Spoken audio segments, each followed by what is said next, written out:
Taylor here from Orlando City, UK, and the home run's over. It's over. It's 17 home games unbeaten and out for Orlando City SC. The rare feeling of a home loss last night to the Seattle Sounders. 3-1, the Lions went down in the end after taking the lead so early on.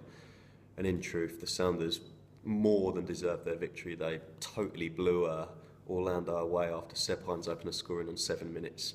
Only took the Sounders 7 minutes to get level through Dempsey, and from there on out it was a masterclass from the Sounders, really, who had no form whatsoever going into this game. It's a complete shock.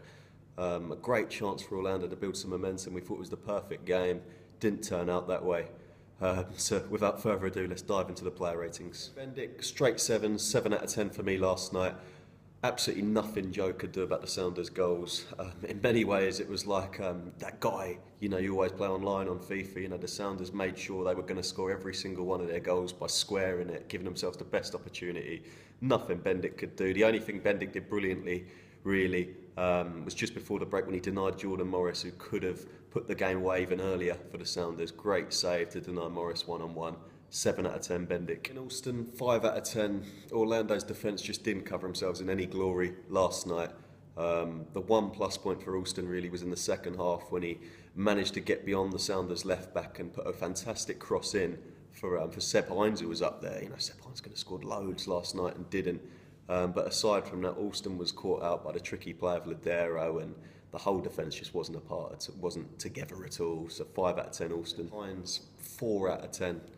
He opened the scoring, but we're going to mark him as low as 4 because for 2 reasons, really. I mean, as we know, Seb Hines remarkably scored 4 goals in that pre-season friendly to Bahia.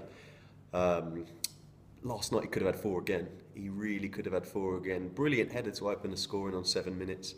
We thought it was a fantastic start. It was actually against the run of play, to be honest with you, because Sounders started fresh. But after that, Hines was totally all at sea. Ladero, Dempsey and Morris had the beating of him every attack. It looked like the Sounders were going to score every attack. Hines was caught out so many times. 4 out of 10. Mateos, 4 out of 10. Not much better than Hines. Arguably even worse.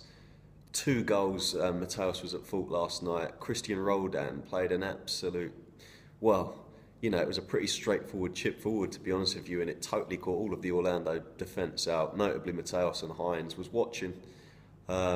Second half again, Ladero picks it up straight after the break, and Dempsey puts the game away. In essence, Mateos was watching on that again. We know he's got a lack of pace, but his movement and the stuff you can do around that awareness, it just wasn't there again last night. And the Sounders had a field day going forward, really. Don't want to bash any players, but Mateos and Hines just weren't at the races last night. 4 out of 10. Bowden, 5 out of 10. We love Bodz over here at Orlando City, UK, but it wasn't Luke's best game last night. He'll admit that himself. Tyrone Mears, the Seattle right back, had the beating of him really with the pace. He totally beat Bowden for pace when setting up Dempsey's equaliser. Got round him, Bowden was trailing him and got the ball across. 5 out of 10 Bowden. Carrasco, only 5 out of 10 again, was watching Christian Roldan, who chipped that ball up for the Sounders to get their second goal. It was way too far away from him, and there was a lack of intensity and bite from Seva last night in the midfield. For that reason, only 5 out of 10. Noccerino, 7 out of 10. A highest rated Orlando player from last night, and that tells you something really, doesn't it?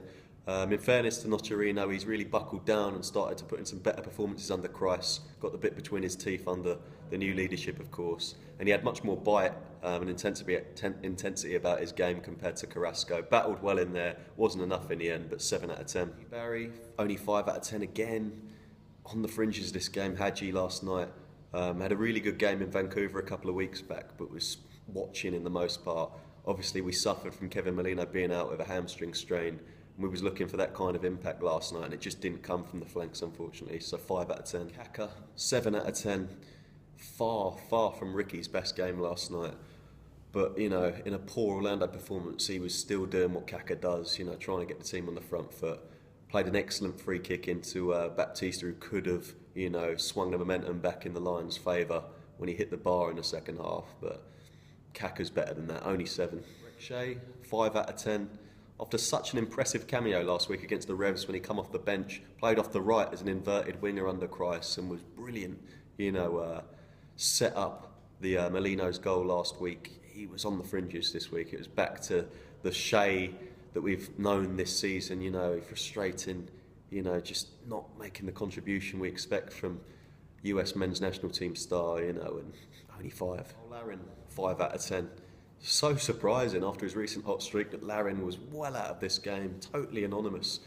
I mean, in fairness to the Canadian, he received next to no service from Shea and Barry from the wings, but even still, you'd then expect your striker to drop off a little deeper, you know, try and look interested, but Larin did look disinterested last night, only 5 out of 10. Subs and new boy Mateos Perez Garcia, I'm going to give him 7 out of 10. I know it's as high as Noccerino and Kaká, but when he came on, you have to give him extra kudos that he's only been with the group a couple of days in training, and every one of his touches was positive. You know, he was trying to get the Lions on the front foot, was picking up fouls. He's only slight, of course, you know. I think he's going to be a very good player going forward. 7 out of 10. Baptista, 6 out of 10. Baptista made his usual impact off the bench. We've come to expect him to affect games when he comes off the bench, and in fairness, he did. You know, he so nearly swung the game back in Orlando's favour when he hit the crossbar with that header off that Kaká free kick. When the Sounders cleared that off the line, you just knew it wasn't going to be the Lions' night. But 6 out of 10, Baptista. Carlos Rivas, the final sub, just 4 out of 10. He just didn't have enough time to affect the game, unfortunately. Staying with the Lions after deadline day, of course, when there were links to Benfica B, but Rivas is here to stay. 4 out of 10.